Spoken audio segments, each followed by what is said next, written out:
Hey guys, welcome into Rhill World. I'm your host, Rhill One, Randall Hill, feeling much better this week, thank you very much. Well, I'm feeling better physically, but mentally I must say I am a little disturbed. A little disturbed by what's topping the headline news this past week. You know, just a lot of death, a lot of derangement, and a lot of things to talk about along those lines. Big show for you today. Every topic just seems to be centered around that. So, that's what our opening is going to be. Not a lot more to say about that, except for, let's go ahead and dive right into the show here. Thank you very much for being with me. Remember to like, comment, and subscribe to the show right here at the top if you like what you're seeing. And without further ado, let's go ahead and jump right into it. It is time to get real. First on the show today, we're going to talk about Michelle and Rob Reiner. Let's play the clip, and we'll talk about it on the other side. Here's what we know so far. The couple's 32-year-old son, Nick, is now behind bars, arrested on suspicion of murder. He's currently being held with no bail. NBC4's Robert Kovacic has been on the story since we first broke the news last night. He is at the home once again. He's been there for quite a while. Robert.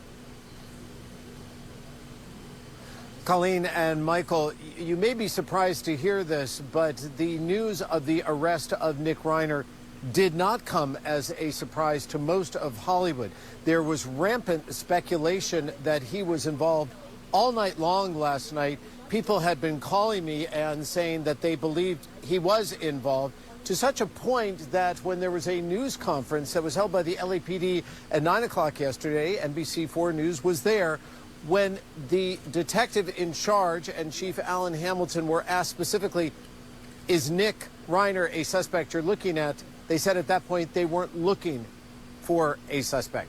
Now, we talk about Hollywood being a very small town.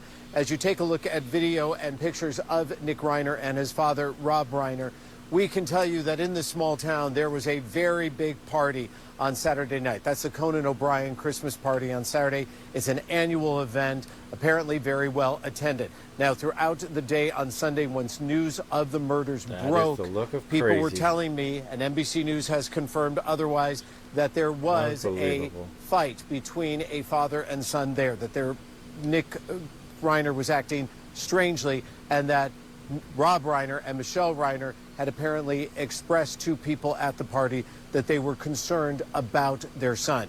So what led to his arrest? So there you have it. Yes. So just to kind of sum it up, Rob and Michelle Reiner have been pronounced deceased, and Nick Reiner, their son, has been arrested since then for their murders.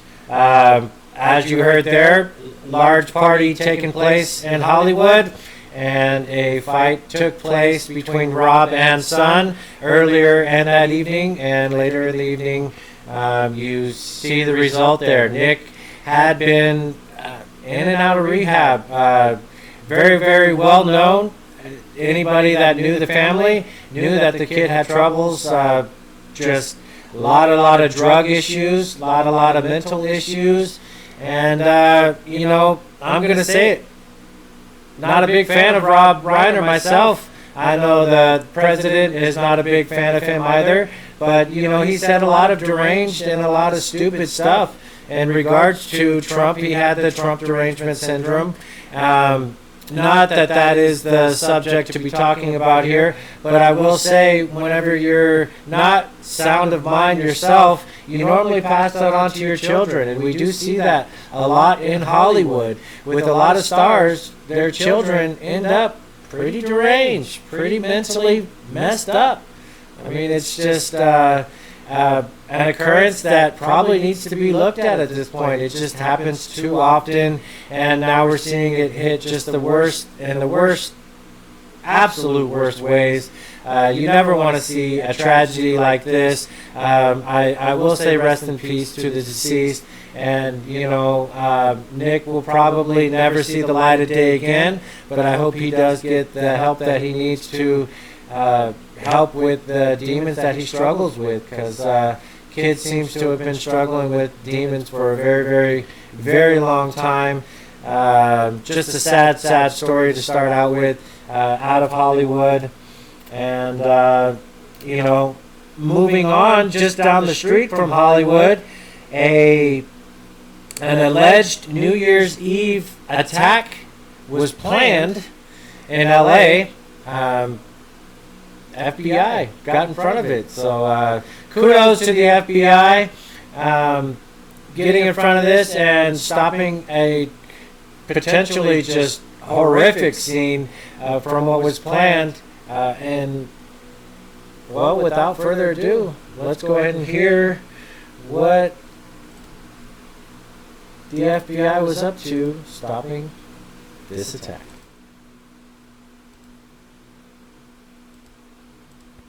The individuals were arrested on Friday, December 12th, when the group attempted to construct and detonate IEDs out in the desert. The FBI says this video Friday in the Mojave Desert shows homegrown terrorists moments before they detonated a bomb. Investigators say it was a test for 5 planned simultaneous New Year's Eve bombings at Southern California corporate locations at the stroke of midnight. According to the U.S. Attorney, the suspects are an anti-government, anti-ICE network operating under the code name Operation Midnight Sun. She said, quote, "What we are doing will be considered a terrorist act." The exact U.S. companies that were targets were not disclosed Monday, but details of how they hope to execute the lethal plan were.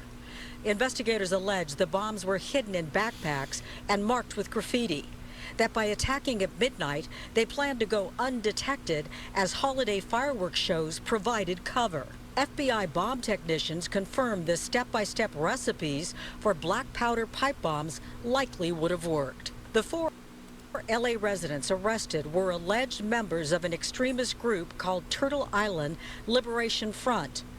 30-year-old Audrey Carroll, 32-year-old Zachary Page, 24-year-old Dante Gaffield, and 41-year-old Tina Lay. All face charges of conspiracy and possession of an unregistered destructive device. Unbelievable. I mean, what is going on?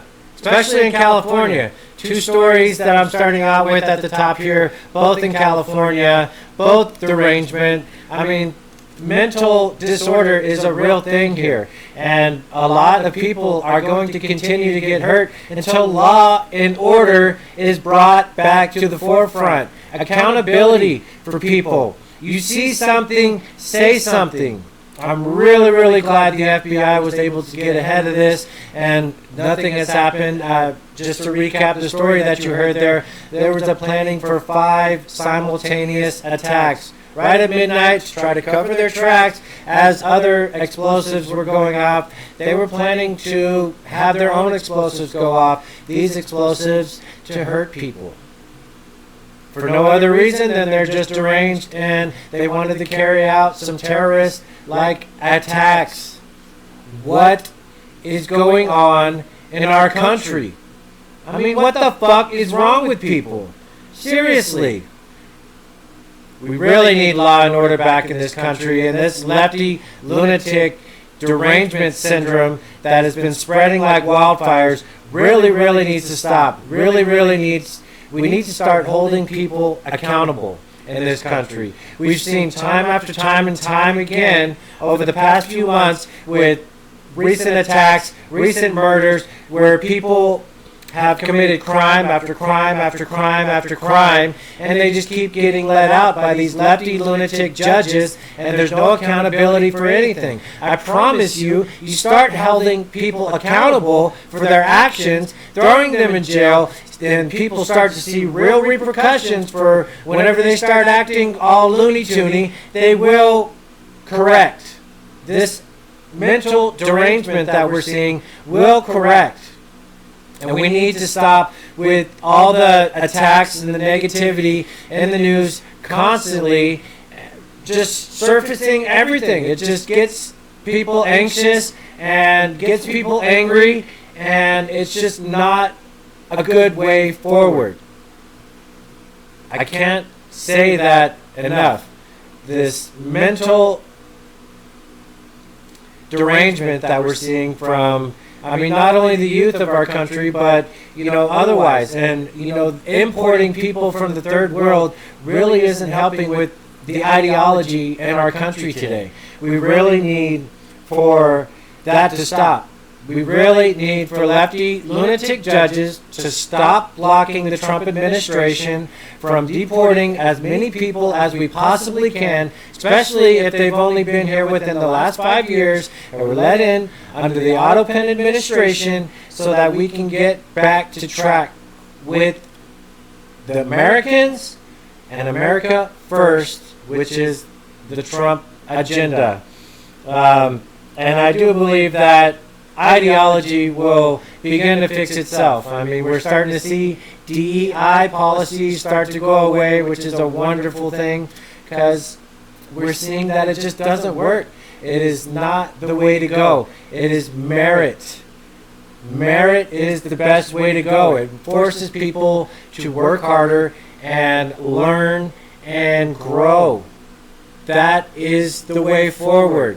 I just don't understand this left-wing ideology that just thinks that, we can import people from the third world and they're going to come in and assimilate and everything is going to be great and, oh, what a wonderful time. No, that's not how any of this works, and we're seeing it time and time again, not only here in our country, but also overseas. And yeah, we have had a couple of things happen just over this past week overseas that I'm very, very sad to report. First report coming from overseas involves U.S. troops overseas in Syria. Take a look.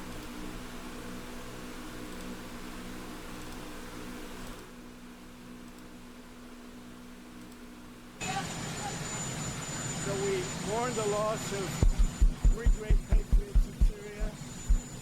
You know how it happened. It was an ambush, terrible. We also have three wounded. They seem to be doing pretty well. But we mourn the loss. These are three great people. And it's just a terrible thing. Syria, by the way, was fighting along with us. The new president of Syria is, as they told me, and I'm not surprised, he's devastated by what happened. This was an ISIS attack on us and Syria. And again, we mourn the loss and we pray for them and their parents and their loved ones. Very, very sad. Mr. President, will the U.S. retaliate against ISIS? Yeah, we will. So there you hear from the president as he speaks about the attack that took place in Syria, 2 soldiers and a translator.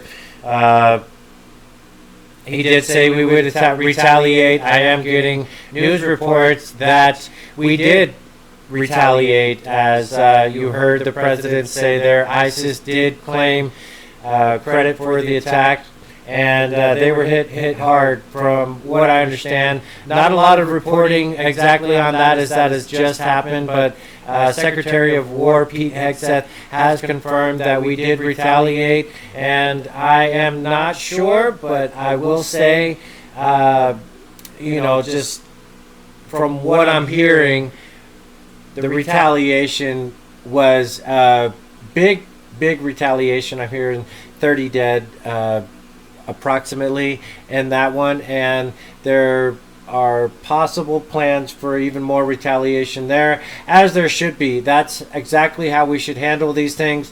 But this Muslim ideology that is spreading around the country, and as we see all these countries that let Muslim refugees come into their countries, they're taking over. They are stopping at nothing to spread their hate and their way of life, their religion. This is not a religion, or this is not a people that will live and let live. Whenever they come into a country, they will not assimilate. They have made it very, very clear that they're coming in for the taking, and they're coming in to live the way that they want to live. They're going to do what they want to do. They want to implement their own court system to hold themselves accountable, which they do not. And any crimes they commit against any of the citizens of said country, look at UK, look at Belgium, look all across the country, Sweden. I could just keep going down the list of countries that had no business letting Muslims into their country. And as soon as they do, it's kind of a slow process. You see them kind of, slowly integrate all across the country, acting a fool. And you know what? These lefties, not just here in the U.S., but all across the country, all across the world, are so naive that, oh, these people just need help. Oh, they're just seeking a better life. Oh, they just want asylum. No, that's not what the Muslim culture is all about. I mean, what more do you need to see? My God.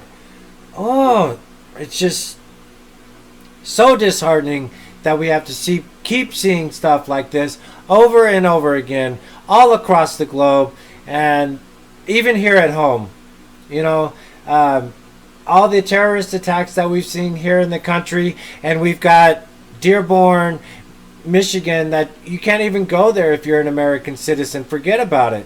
There's literally no-go zones that they say that are all basically self-governed by Muslims, and you can't go there if you're not Muslim. There's a lot of places popping up all over, and pretty much every, especially big city across the country. I mean, we're seeing in Texas, several cities in Texas are building mosques, and from what I hear, there's like a whole city type development similar to Dearborn being established right now in the great state of Texas. I have family in Oklahoma who they're debating another mosque being built in Tulsa, where I grew up. And there's already 2 in Oklahoma City that, the people are already up in arms about. I mean, look at New York, where you have a socialist Muslim mayor. Look in Seattle, where there's now a mayor. All the problems that they're having in the aforementioned Minnesota, where there's, by the way, we're going to jump into this in the next show, but it sounds like the frauds up to $9 billion, mostly associated to the Somali community, but just widespread fraud and theft taking place there in Minnesota. We're going to jump into that a little bit deeper on the next episode, but I just wanted to talk about, we really need to stop this non-assimilation of anybody coming into the country from anywhere. If they want to be here in our country, they must assimilate. We are a Christian nation. We operate a certain way, normally under law and order, which is why our country is by far the greatest country in the world. We must not allow any perpetrators from the outside world, especially third world, especially that of the Muslim community, destroy that. And I say that wholeheartedly, and I pray every day that the people of this country come to that realization before it's too late. Please, please, please hear the pleas of anybody with half a brain, not to be as naive as these other countries that have let themselves be infiltrated to the point of no return. We can stop this, but it starts with the ideology. It starts with stopping the stupid. We have to stop the stupid. We can't be naive enough to say, oh, no, they just want help and they'll assimilate, they'll be good, and then time after time after time again, it's not the case. We must stop it. Also, another nation has faced just tragedy of tragedies. I mean, this is just so sad that we have to keep repeating this. Sydney, Australia, or Bondi Beach in Australia was attacked, and you know, I'll just play the clip. I'm having a hard time even. How much more do we need to see, people? The anti-Semitic terror attacks in Sydney yesterday. Greg. Brian, folks, the people of Australia, the world, are still reeling from that terrible attack on Sunday. Police now say they expect to bring criminal charges against the surviving gunman in a deadly shooting spree that left 15 dead, aged 10 to 87, dozens hospitalized, several in critical condition. A father, 50 years old, and his son, 24, targeted a park at Sydney's famous Bondi Beach, where hundreds of people, adults and kids, were gathered to celebrate the first day of Hanukkah. Officials describe it as a terrible act of anti-Semitism, in fact, an act of terrorism against the Jewish community. In one vivid scene, a bystander can be seen crouched, then tackling one of the gunmen, wrestling him to the ground, taking the gun away, pointing him out to police. In comments later, President Trump called him a very brave man. Here is one eyewitness account. Saw at least one gunman firing, looked like a shotgun firing randomly in all directions. I saw children falling to the floor, so elderly I saw, invalids I saw, people just, it was an absolute bloodbath, blood gushing everywhere. As people gathered to mourn the losses, more is learned about the shooters. The father, who died after being shot by police, was an immigrant who stayed in the country on various visas. The son, who was injured, reportedly came to the attention of police a few years ago for his association with members of a Sydney-based cell of the Islamic State terror group. No charges were brought at the time. Guys, Australian Prime Minister Anthony Albanese says he will introduce new security measures to protect the Jewish population in Australia. Critics say he hasn't done enough. And he wants to tighten up already strict gun laws. The 50-year-old gunman was legally allowed to have 6 firearms. All 6 have been recovered. Back to you. But this is something that's taken root in that country, and so far they have been unwilling to take massive action. Sadly, well, around the country, around the world, now every Hanukkah event, you have to have security. Of course. Well, and Albanese was declaring a Palestinian state. So that's, you know, Netanyahu was upset about that. Albanese, the prime minister, responded. This is what he said. In September, your government recognised a Palestinian state. Your ministers have attacked the Israeli government. Senior ministers refused to visit the sites of the October 7 massacres, and you created a special Islamophobia envoy alongside an anti-Semitism envoy. Have you taken the threat of anti-Semitism seriously, and can you guarantee the safety of Jewish Australians? Yes, we have taken it seriously, and we've continued to act. We've continued to work with Jewish community leaders. No, you're not, because you keep putting it. Exactly. I call bullshit. I call bullshit on all of it. We need to stop putting people in leadership positions that don't take this seriously. We need to stop accepting a weak ideology that accepts this type of behavior.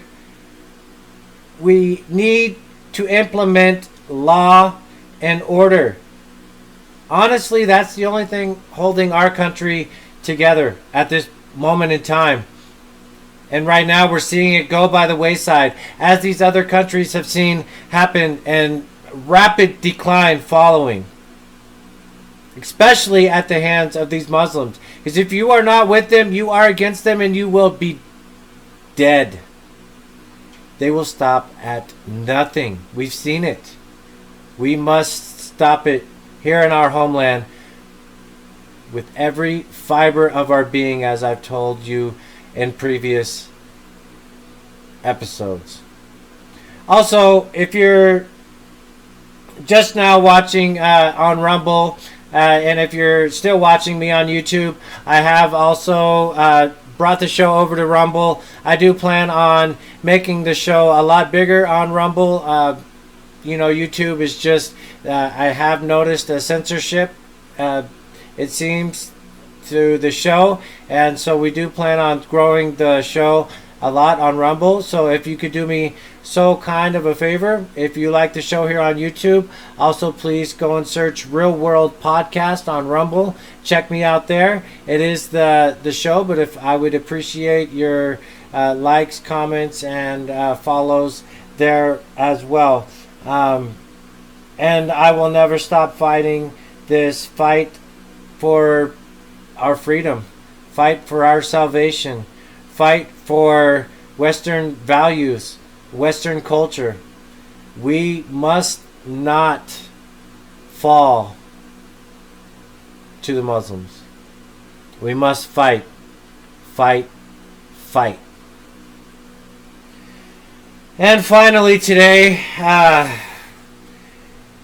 another form of terrorist attack has happened here, again in the U.S. Just it wasn't a technical terrorist attack, as we're kind of learning, things kind of wrapping up over the last few days. It took long enough to find out what happened, but it is looking like the case has been solved.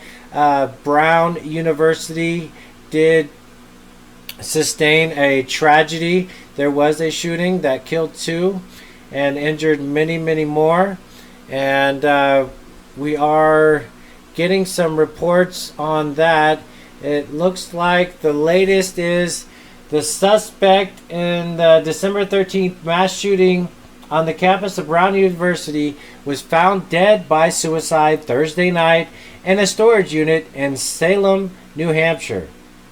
He has been identified as 48-year-old Claudio Manuel Neves Valente, a former grad student from Brown, has killed 2 and 9 others were injured in the shooting.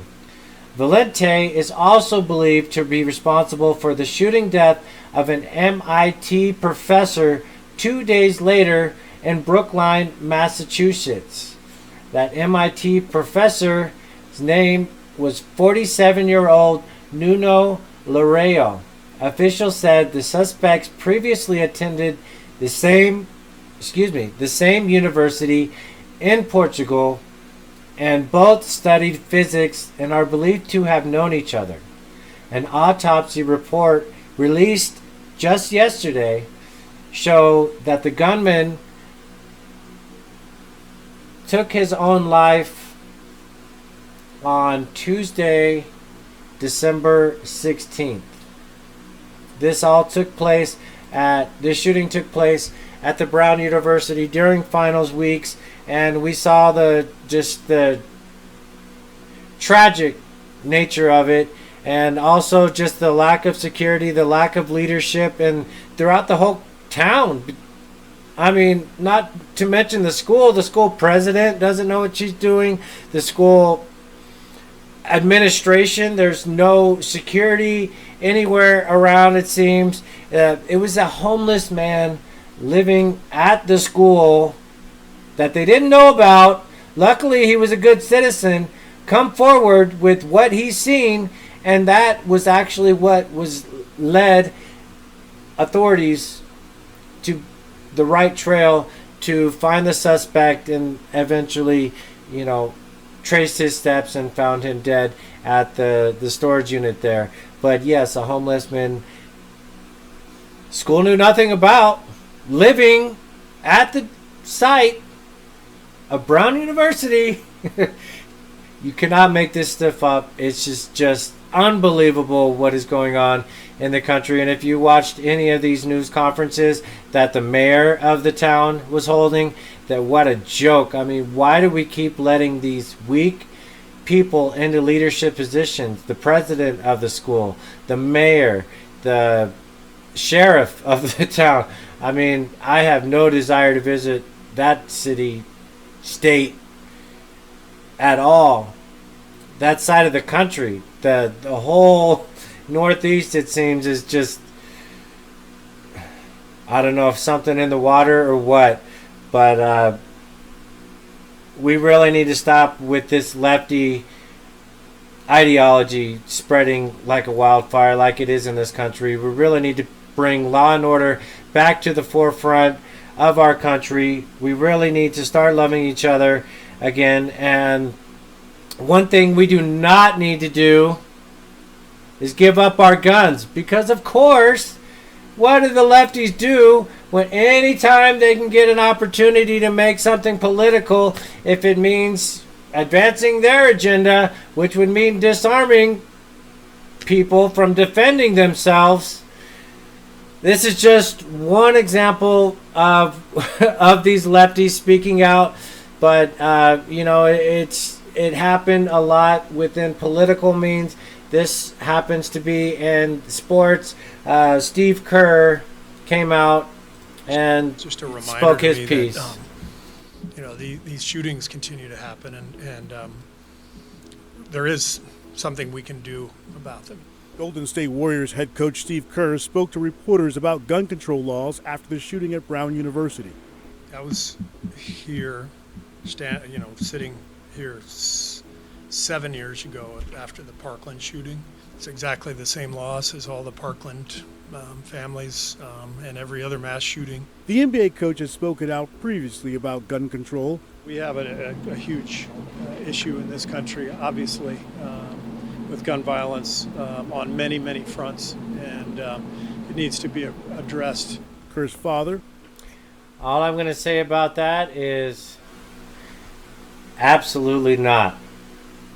The founders of our country put that right at the top of the Constitution for a reason. And we will not be stripped of our rights because stupid, lefty, lunatic people want to talk about that whenever there's stuff like this going along all over the world, but also here at home. You will not disarm law-abiding citizens of our beautiful country of the United States of America. Remember, we must keep intact our First Amendment, which is freedom of speech. Second Amendment, to protect that First Amendment, is our right to bear arms. So that way we cannot fall to a tyrannical government like we've seen across the world time and time again, especially whenever they have that naive and just otherwise just flat out stupid way of thinking as the lefty lunatics do, not only here but abroad. That's all I have for you today, guys. Thank you very, very much for joining me today. I really appreciate you taking your time out of your day to spend a little bit of time with me. Remember to like, comment, subscribe, and please share the show. If you're watching me on YouTube, please check me out on Rumble. I am and have created a new channel there. This will be my Rumble debut. So if you're watching here on Rumble, thank you very, very much for joining me. And until next time, love each other, love yourself, and remember, fight, fight, fight. Thank you, guys.